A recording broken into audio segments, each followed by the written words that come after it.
Welcome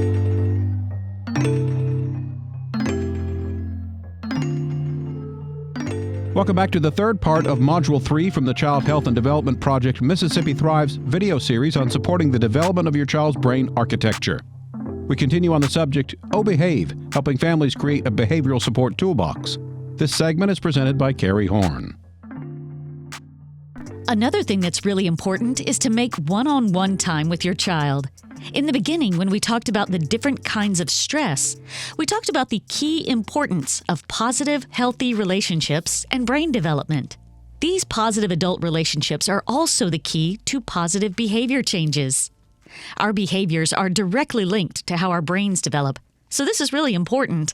Just like a doctor writing a prescription for medication, many behavioral coaches prescribe daily one-on-one time between parents and children.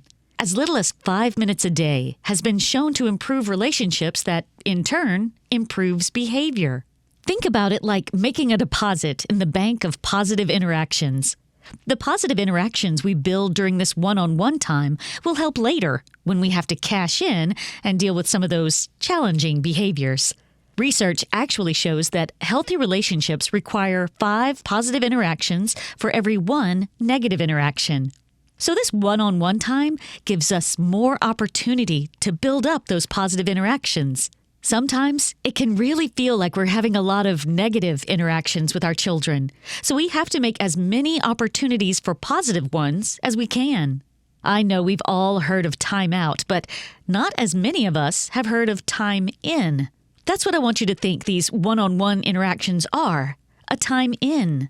Because time out is not going to be effective if our time in with our children is not good and high quality. It's the quality of this one-on-one time that changes behavior more than those timeouts that we might have to implement, which we'll talk a little bit more about later. But for right now, I want to talk a little bit more about time in. There are some specific skills you can do during one-on-one time to make the most of it. One-on-one time should not be something that your child has to earn as a reward, and it shouldn't be taken away if you do have to implement a consequence. Try to get another consequence and don't mess with this one-on-one time because it really needs to happen regularly as part of your daily routine. We know you're going to have to get creative with this if you have more than one young child, but as children get used to that routine, the one-on-one time, even in those brief increments, will get easier. Of course, you should do more than 5 minutes a day if you can, but if you feel like you can't fit it in right now, just try to start with just 5 minutes.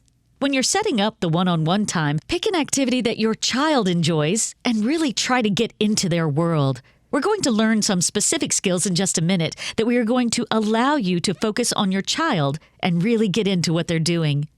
When you have this one-on-one time, maybe put out some toys that your child can free play with and that you can play with very easily, like Legos, dolls, or cooking sets. Avoid activities that have rules, like games or puzzles. Just try to kind of keep it open-ended. I'm going to teach you an acronym right now to help you remember some tips for this one-on-one time.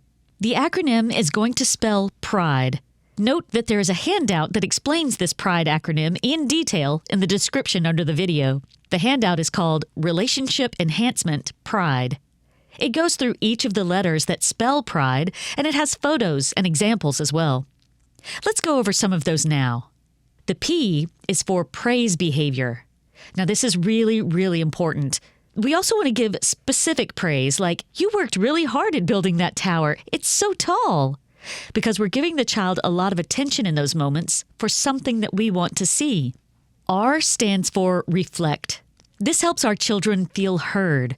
So we can say things like, you're right, that is a yellow sun. That is the sound a tiger makes. It shows our children that we're listening to them and we're understanding them. And it also allows them to lead the conversation. I stands for imitate. And we mean to imitate their appropriate level of play here. So if your child is building a 4-block tower, now is not the time to show them that you can build a 20-block tower. We want to make it all about them and their abilities, not about us. So you should stick to building those 4-block towers too. D is for describe. So here we're going to kind of talk like sportscasters. We're going to see what our children are doing, and we're going to talk about it. We'll say, you put the red block on top of the blue block.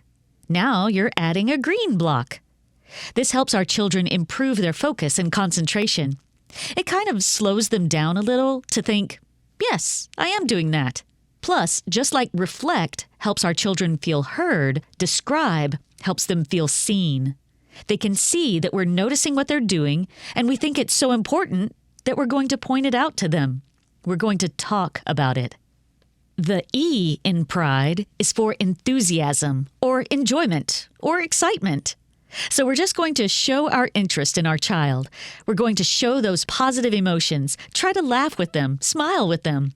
When they build that tower, we can say things like, wow, just show them that you're having fun.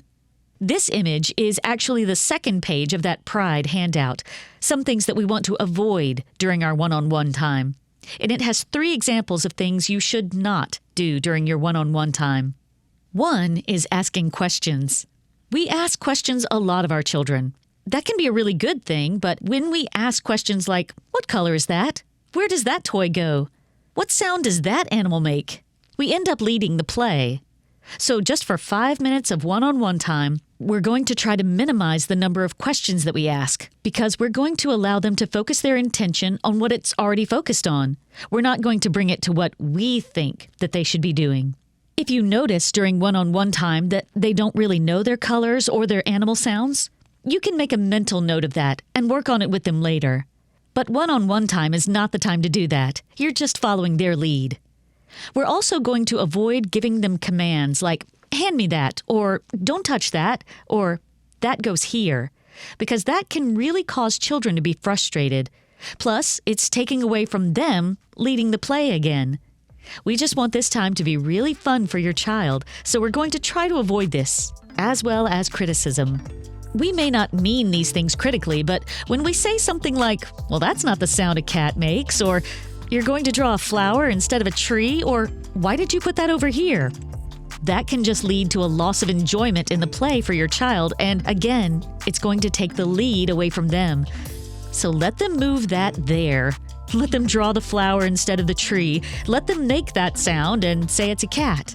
Just go along with it for those 5 minutes and see what happens. We know this is a lot of information, so let's take a short break. When you're ready, check out Part 4 of Module 3 on YouTube, where we will continue this discussion.